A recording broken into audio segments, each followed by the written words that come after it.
Hello guys, कैसे हैं आप लोग? एकदम ठीक ठाक आप भड़े होंगे। मैं आप लोगों से एक चीज़ पूछना चाहता हूँ। इस मांगा के अंदर बहुत कम लोगों को इंटरेस्ट है और तो मुझे आपसे ये पूछना है कि मैं इस मांगा को कंटिन्यू रखूँ या फिर बंद कर दूँ। मुझे कमेंट में जरूर बताना। और वीडियो स्टार्ट करने से पहले जिसने भी इसका पहला एपिसोड नहीं देखा पहले जाके वो देखिए, उसके बाद फिर इसको देखिए। एपिसोड की स्टार्टिंग में हमें जिया दिखाई जाती है जो हंसती हुई कहती है, योर मैजेस्टी आपको मेरा डांस कैसा लगा? ये बात सुनकर सूजन थोड़ा सोचता है, फिर कहता है तुम्हारे लहराते हुए कपड़े और तुम्हारा एलिगेंट और खूबसूरत अदाएं बाहर के उन आम और बदतमीज लोगों से बिल्कुल अलग है, लेकिन ये बिल्कुल भी वो डांस नहीं था जो मैं देखना चाहता था। इतना कहने का सूचन उस साइड देखता है जहाँ पर जिया अपने कपड़े बदल रही होती है। फिर सूचन मायूस होते हुए कहता है, मैंने इस डांस को देखने के लिए अपना काम भी पूरा कंप्लीट कर लिया और पूरे दिन इस उम्मीद में इंतजार करता रहा कि रात को डांस देखूंगा, पर यहाँ पर तो मुझे कुछ देखने को नहीं मिला। जो मुझे देखना था वो देखने को ही नहीं मिला। मेरी प्यारी वाइफ, ये तो एम्पर के साथ सरासर एक धोखा है। ये बात सुनकर जिया कहती है, योर मैजेस्टी तो आप मुझे इस बात पर कैसी सजा देना चाहते हैं? फिर सूचन ये कहता है कि मैं तुम्हें ये सजा देना चाहता हूँ कि तुम जल्दी से इस कवर को सामने से हटाओ ताकि मैं तुम्हें देख सकूं। इतना कहने के बाद सूचन थकान की वजह से वहीं पे कुर्सी के ऊपर बैठे बैठे सोने लगता है। तभी जिया उस कपड़े को हटाते हुए कहती है, देखो मैं आ गई। तभी सूचन जिया की आवाज सुनकर जल्दी से भड़वा के उठ जाता है और अपने सामने जिया को उन कपड़ों में पहने हुए खड़ा हुआ देखकर सूचन ब्लश करने लगता है, क्योंकि जिया बहुत ही खूबसूरत लग रही होती है। फिर जिया सूचन की साइड बढ़ते हुए कहती है, जैसा योर मैजेस्टी मुझसे कहेंगे मैं खुशी खुशी वही करूंगी। तभी सूचन जिया का ऐसा बिहेवियर देखकर शौक होते हुए अपने मन में कहता है, मुझे सही नहीं लग रहा, इस बार वो बहुत आज्ञाकारी बन रही है, कुछ तो अजीब है। फिर जिया सूचन के बहुत ही नजदीक आते हुए कहती है, योर मैजेस्टी क्या आप मेरे साथ डांस करना पसंद करेंगे? जिया को इतना नजदीक देखते हुए सूचन अपने मन में कहता है, ये तो कुछ ज्यादा ही नजदीक आ चुकी है, और हकलाते हुए बोलता है, छोड़ो भी डांस आंस को, वैसे भी बहुत ज्यादा लेट हो चुका है, ऊपर से मुझे अभी भी बहुत सारे मेमोरीज रिवाइव करने हैं। इतना बोलने के बाद अपने मन में कहता है, और मुझे वैसे भी एक बुरा सा एहसास महसूस हो रहा है, इस बात को बिल्कुल भी इग्नोर नहीं करना चाहिए। फिर जिया सूचन के सामने अपना हाथ करते हुए कहती है, कॉन्क्यूवेंट जाओ एक नोबल फैमिली से नहीं है, लेकिन उसके कुछ खास टैलेंट और उसकी खूबसूरती ने उन चीजों से उसे एम्परर का खास फेवर मिला है। अगर तुम डांस नहीं कर सकते तो तुम कॉन्क्यूवेंट जाओ का रोल को कैसे रियलिस्टिक प्ले करोगे?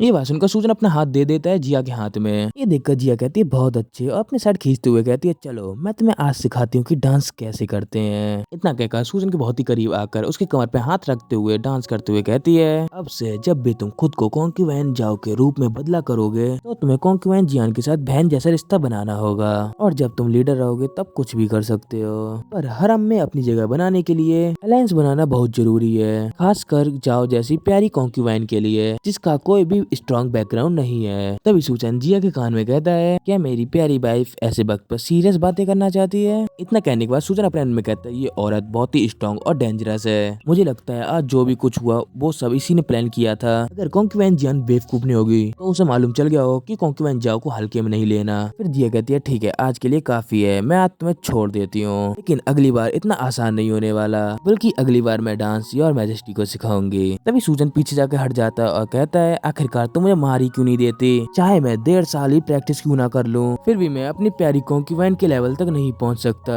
फिर जिया हंसते हुए कहती है, अब से हम एक दूसरे के डेली अनुभव शेयर करेंगे, तुम्हें मेरी हर बात सीखनी होगी और मुझे तुम्हारी हर बात सीखनी होगी, तभी हम दोनों पूरी तरह से परफेक्ट बन सकते हैं। तभी सूजन कहता है कि मैं इस बात से एग्री करता हूँ, ईस्टर्न प्लेस की जिनियो और कॉन्क्यूवेंट जाओ के रोल को अच्छी तरीके से प्ले करने के लिए मुझे नेचुरली सब कुछ जानना जरूरी है। ये बात सुनकर जिया कहती है, इसीलिए मुझे बताओ आज तुमने क्या किया? तभी सूजन कहता है, मेरी प्यारी वाइफ की जिंदगी लग्जीरियस है लेकिन काफी बोरिंग है, तो मैंने डिसाइड किया कि मैं बाहर जाऊँ, कुछ इंसानों से मिली और रेस्टोरेंट्स को विजिट किया, वहाँ पे कुछ लोकल फूड्स भी थे इसलिए मैंने उनको भी ट्राई कर लिया, मुझे लगा तुमने शायद कैंडी ट्राई नहीं की होगी इसीलिए मैं तुम्हारे लिए कुछ ले आया था। ये बात सुनकर जिया अपनी चाय बनाते हुए बोलती, बस इतना ही? फिर सूजन एटीट्यूड में कहता है, हाँ बस इतना ही, और ऊपर से मेरा दिन बोरिंग नहीं गया, मेरे प्लान के हिसाब से था। इतना कहकर सूजन अपने मन में कहता है, मैं सू फैमिली के बारे में इसको सब कुछ नहीं बता सकता। फिर सूजन जिया से पूछता है, मेरी प्यारी वाइफ आज तुमने क्या किया? मैं ये सुनने के लिए काफी बरेड फील कर रहा हूँ। फिर जिया कहती है, ठीक है मैं तुम्हें बताती हूँ आज क्या हुआ। आज के कोर्ट असेंबली में सभी ऑफिशियल ने मिलकर एक पिटीशन दिया। पिटीशन मतलब होता है ऑफिशियल तरीके से किसी से कुछ मांगना, जिसमें उन्होंने मुझसे कहा है कि मैं उस छोटी चालाक औरत कॉन्क्यूवेंट जाओ को मार दूं। ये बात सुनकर तो बेचारे सूजन के पसीने छूटने लगते हैं और घबराते हुए कहता है, वो प्यारी कॉन्क्यूवेंट जाओ को मारने के लिए कह रहे थे या फिर मुझे? तभी जिया कहती है, इससे क्या फर्क पड़ता है, किसे मारने के लिए कह रहे थे, तुम्हें या फिर जाओ को? पर मैंने तो उस बात को मानने से मना कर दिया। लेकिन अब से खुद योर मैजेस्टी इस मैटर को खुद हैंडल करेंगे। ये बात सुनकर सूजन थोड़ा शॉक होते हुए कहता है कि आप चाहती हैं कि मैं कोर्ट में जाकर इस मैटर को अपनी तरह से हैंडल करूं। ये बात सुनकर जिया कहती है तुमने खुद को एम्पर कहा है तो तुम्हें नहीं लगता है कि तुम्हें ऐसे छोटे मोटे मैटर को अटेंड करने के लिए कोर्ट में जाना चाहिए। तभी सूजन अपने मन में कहता है कितनी परेशानी है, मैं शांति से जीना चाहता था।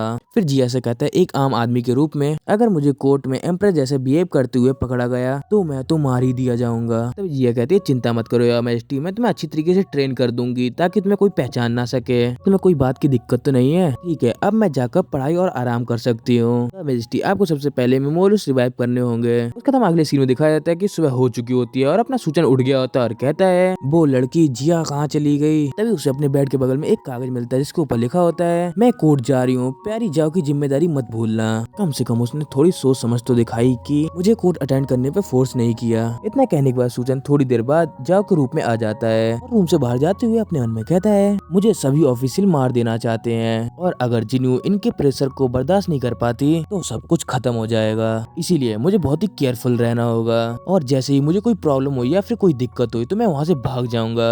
तो पीछे से हमें जियांग की बात सुनाई थी जो कहती है जैसे कि मैंने सोचा था सिस्टर जाओ यहाँ पे आएंगी तो यहाँ पे आ गई है। लगता है एम्परर ने फिर से पूरी रात सिस्टर जाओ के साथ बिताई। ये बात जानकर तो मुझे तुमसे बहुत ही जेलसी हो रही है। ये आवाज सुनकर सूजन अपने मन में कहता है ये तो मुझे कॉन्क्वेंट जियांग की आवाज लग रही है। इतना कहकर पीछे मुड़ के देखता है और शौक होती हुई अपने मन में कहता है ये तो ऑलरेडी मुझे सिस्टर बुला रही है। और समझ में आया हरम की औरतें काफी टैलेंटेड होती हैं। तभी जियांग हंसते हुए कहती है अपने मेड से। तभी मेड कहती है ठीक है मैम जैसे आपने कहा मैं अभी गिफ्ट लेके आती हूँ। वो मेड बहुत सारी जूली ला के वहाँ पे रख देती है। फिर जियांग सूजन को वो जूली दिखाते हुए कहती है ये मेरी कीमती जूलरीज है सिस्टर, आपको इसमें से कुछ भी पसंद आए तो आप ले सकती हो, वो भी बिना झिझके हुए और बिल्कुल फ्री है। ये मेरी तरफ से आपके लिए, जो मैंने कल आपको डिसरिस्पेक्ट दिखाई थी इसके लिए मुझे माफ करना। ये जूलरीज देखकर सूजन शौक होते हुए अपने मन में कहता है ये तो ऐसा लग रहा है कि इसको देखते रहो, इस शानदार ज्वेलरी पीस को। कॉन्क्वेंट जियांग ने सच में कॉन्क्वेंट जियांग को खुश करने के लिए कोई भी कसर नहीं छोड़ी। फिर सूजन जूलरी के साइड हाथ बढ़ाते हुए कहता है मैं कैसे मना कर सकता हूँ जब मेरी प्यारी छोटी बहन इतने प्यार से कह रही है। इतना कहकर उस ज्वेलरी में से एक हेयर क्लिप उठा लेता है और कहता है तो मैं ये हेयर पिन ले लेती हूँ, ये काफी खूबसूरत है। इतना कहकर सूजन अपने मन में कहता है उस हेयर पिन को देखते हुए जिन्होंने मुझे अच्छे रिलेशन बनाने के लिए कहा है तो अगर मैं कुछ नहीं लेता तो ये लेडी के लिए बिल्कुल भी ठीक नहीं होता।